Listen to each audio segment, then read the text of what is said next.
This episode brought to you by the Pirated Broadcast Network. In the evening I went to bed and I prayed. I cannot even say how this sort of thing happens. Then there were 6 round flying objects, and out of each of these round flying objects shone a beam of light.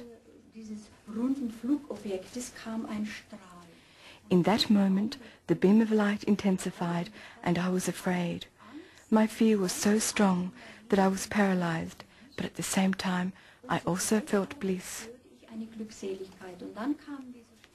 Then the beam hit my head, through the eyes and the forehead, and it felt like my head was bursting. And again I had a strong pain and a feeling of bliss.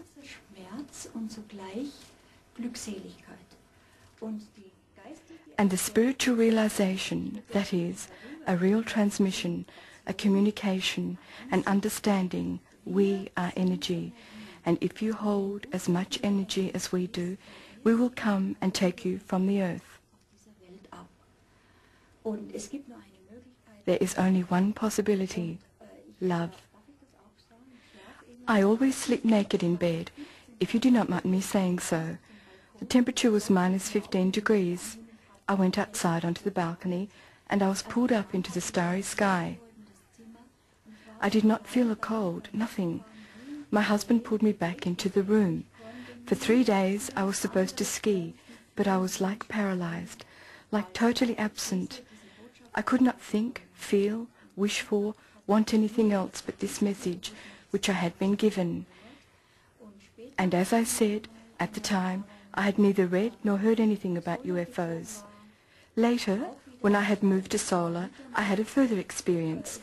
Again, it was before midnight. Something pulled me out of my body. I really saw how a force pulled me out of my body, and then it spoke in me, Rolf. That is the name of my husband. Together we have decided to further realize ourselves in the Christ consciousness, in his love and in his wisdom, and that is why I was allowed to remain here. Indeed, I had the feeling that I had already been taken away at the time. With the return of the Lightworkers, all the lost knowledge of the secret sciences will return to Earth. The ancient knowledge about crystals, healing, colors and sounds, herbs and flower essences, as well as electromagnetism will return. But this knowledge will only be a temporary concept until human beings achieve their own true completion.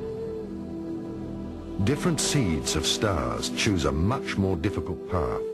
Since Atlantis, they have incarnated many times up to this century. They were students of the light masters from Atlantis and descending extraterrestrials. These souls were magicians, witches, healers, high priests, and the initiated of many centuries. They descended long ago to be a light for mankind on their path of darkness. They were often persecuted, killed, silenced, and laughed at because of their knowledge of the higher truth. They swam like fish against the currents of humanity. You are a member of a Rosicrucian secret society. Yes, it is the Rosicrucian Order, or Amok. It is the only official and true one. It was founded 3,500 years ago here in Egypt. The teachings are of Hermes Trismegistus. The entire spiritual line, let's say, is laid in order to find the path to God. Everyone has to find his path. These teachings are pure and real, and they are constantly updated, scientifically, and let's say also on a spiritual level.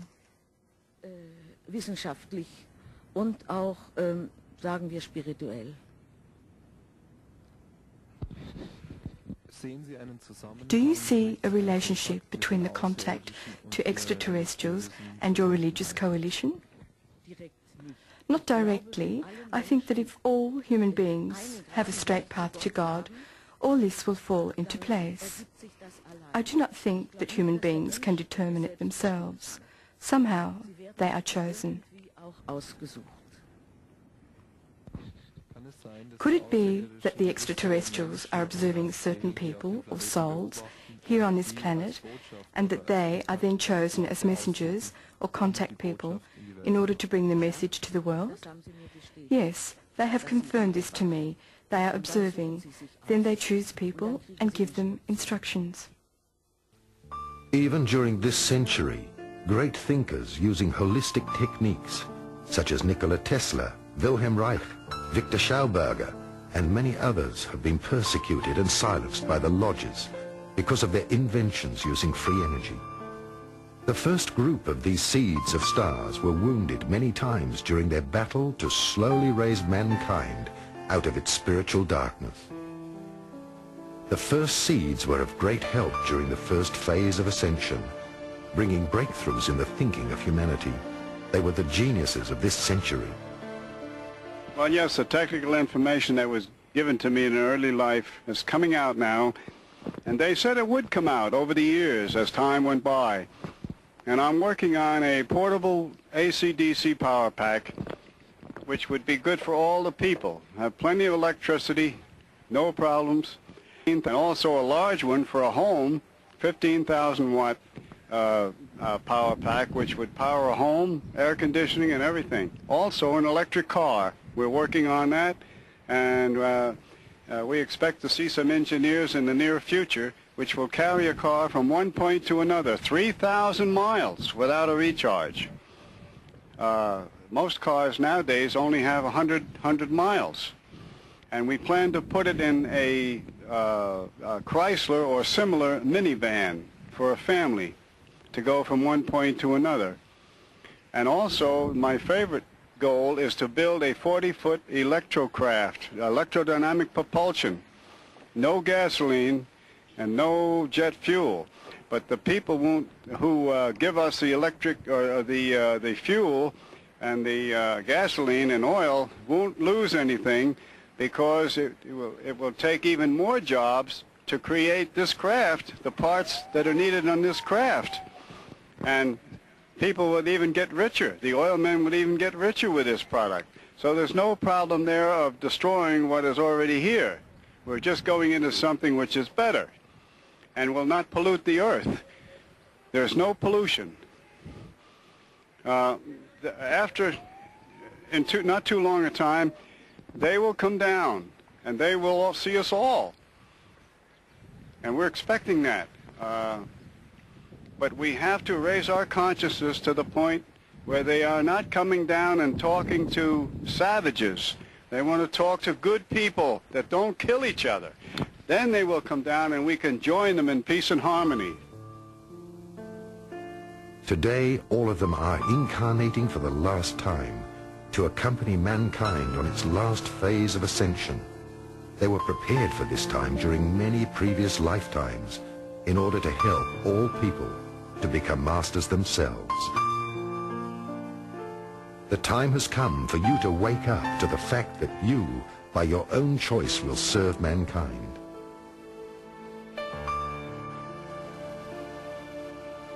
Millions of beings know unconditional love.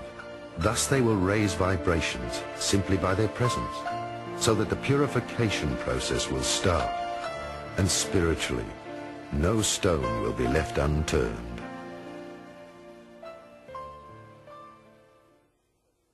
What I share with you today, maybe it plants some idea inside of you, maybe it registers someplace with something that you already know, that you're impulsed to awaken in yourself, and maybe you're afraid, maybe you don't understand it, maybe you're concerned that you'll change too much.